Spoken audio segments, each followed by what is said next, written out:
Halo teman-teman, hari ini kita akan membahas dua saudara dengan induk yang sama.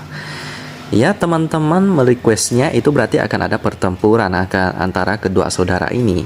Ya, tapi meskipun separah apapun pertempurannya kali ini, tetap aja dua-duanya adalah induk yang sama. Jadi kalau ada satu yang cuan, maka saudaranya juga akan merasakan efek positifnya. Dan juga kalau ada satu perusahaan yang mengalami beban yang berat, maka yang satunya akan membantu dalam sektor keuangan dan lain-lain. Ini memang adalah satu keluarga di dalam satu induk. Jadi meskipun ada pertempuran, tetap aja mereka ini sama-sama memiliki satu visi dan misi yang sama, yaitu memberikan cuan kepada para pemegang sahamnya. Ini merupakan perusahaan batubara kedua-duanya yang sama, dan mereka juga sama-sama akan segera membagikan dividen. Sudah ada jadwalnya.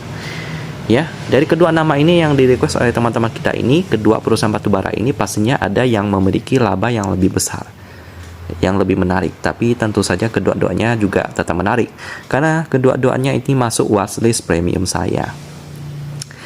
Udah tahu dong, kalau udah masuk watchlist premium itu berarti perusahaan yang bagus banget, yang ada saya pantau setiap hari. Ya, setiap hari saya lihatin.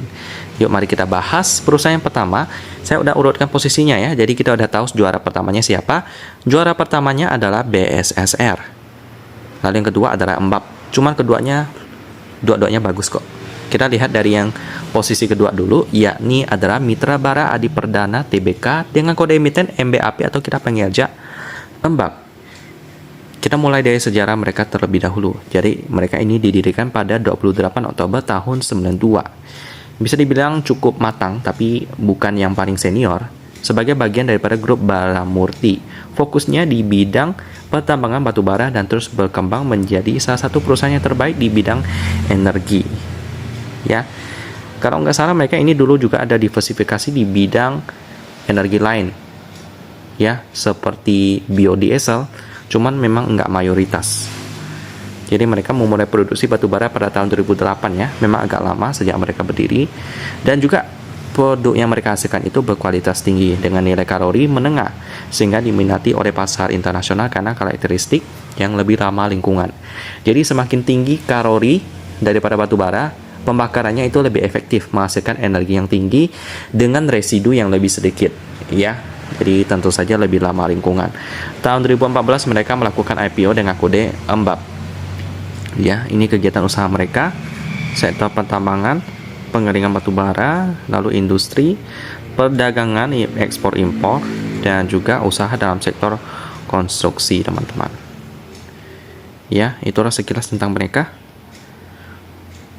Jadi untuk prospeknya memang masih mayoritas batubara. Jadi harus ada diversifikasi yang lebih kuat daripada Embab Mid. Cuman untuk batubara beberapa tahun ke depan sih masih oke ya, apalagi tahun ini ya karena ada kenaikan harga batubara yang dipicu daripada krisis energi di Eropa dan beberapa bagian negara lain yang membutuhkan sumber energi yang lebih murah dan datangnya itu dari batubara, sehingga harga batubara itu meloncat tinggi banget berkali-kali lipat. Tapi harus hati-hati juga sih, karena kalau harganya naik terus pasti akan turun ke harga yang wajar. Cuman untuk sekarang batubara masih oke kok. Embab ini tahun ini masih oke lah, termasuk saudaranya BSSR. Kita lihat dulu sekarang di pemegang saham ada Wahana Sentosa Cemerlang. Ini induknya sama, jadi nanti kita bahas di BSSR singkat aja ya untuk pemegang saham. Wahana Sentosa Cemerlang. Kalau kita baca di sini sih aman ya. Paling ada berita soal pelarangan ekspor yang pada awal tahun ya, itu udah lama banget karena waktu itu banyak perusahaan batubara yang enggak mencukupi setoran mereka untuk negara PLN ya.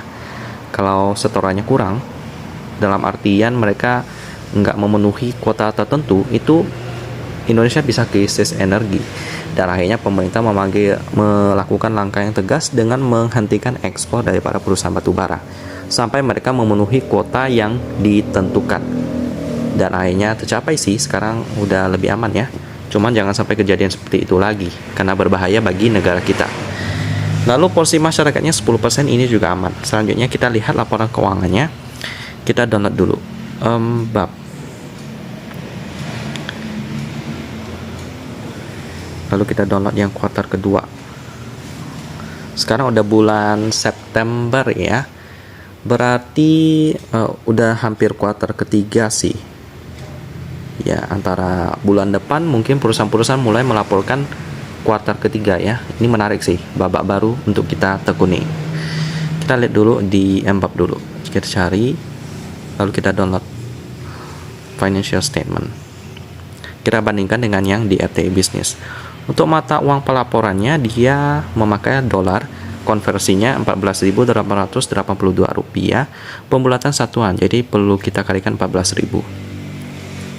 Laba rugi untuk entitas induk sebesar 111 juta US dollar, itu kalau kita konversikan ke dalam rupiah itu sekitar 1,6 triliun. Yap, 1,66 triliun dengan per 3,93 kali. Ini bagus. Lalu liquidity-nya kurang rasio 5 kali lipat. Bagus ya, aset lancarnya gede. Coba kita cek. Aset lancar 278 juta US dollar. Liabilitas jangka pendek 52 juta US dollar. Masih lebih gede 5 kali lipat aset lancar. Turnover juga bagus, 22 miliar rupiah. Jadi MBAP ini lolos untuk masuk watchlist premium lagi.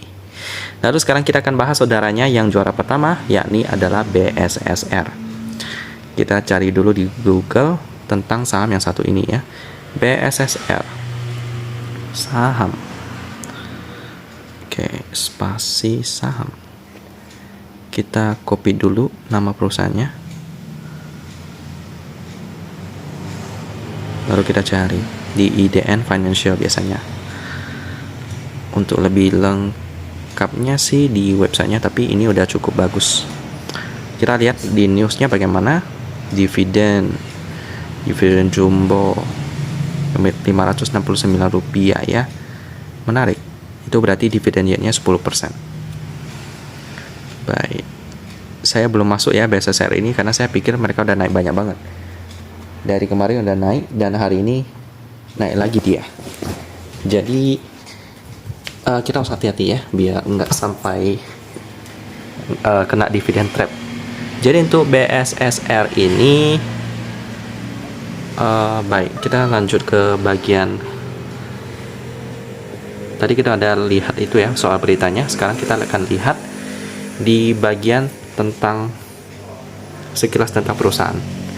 Jadi seperti biasa mereka bergerak di bidang pertambangan, perdagangan batubara, transportasi darat, industri, dan konstruksi.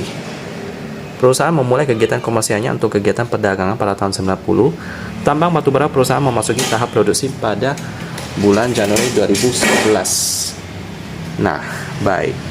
Lalu ya itulah informasinya. Prospeknya sih seperti biasa batubara untuk tahun ini masih oke. Untuk tahun ini masih oke ya. Sorry, kucing saya lagi kejar cicak. Oke, baik. Saya lanjut. Selanjutnya untuk prospeknya oke. Sekarang kita akan melihat laporan keuangannya. Kita carinya di IDX. Lalu untuk pemegang saham, Wana Sentosa cemerlang 50% dan porsi publik 9,2%. Ini aman, masih bagus. Selanjutnya kita cek di sini untuk laporan keuangannya. Udah update sampai kuartal kedua, kita download dulu.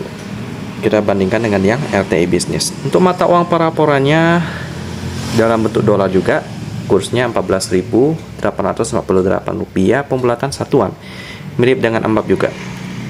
Coba kita lihat laba rugi untuk entitas induk itu sebesar 128 juta US dollar. Itu berarti labanya lebih besar dikit daripada MBAP, kira-kira 2 triliunan, 1,9 triliun. Dengan PR-nya 3,72 kali, lebih baik. Dan untuk liquidity kurang rasio 234%. Nah, di liquidity ini MBAP lebih oke ya.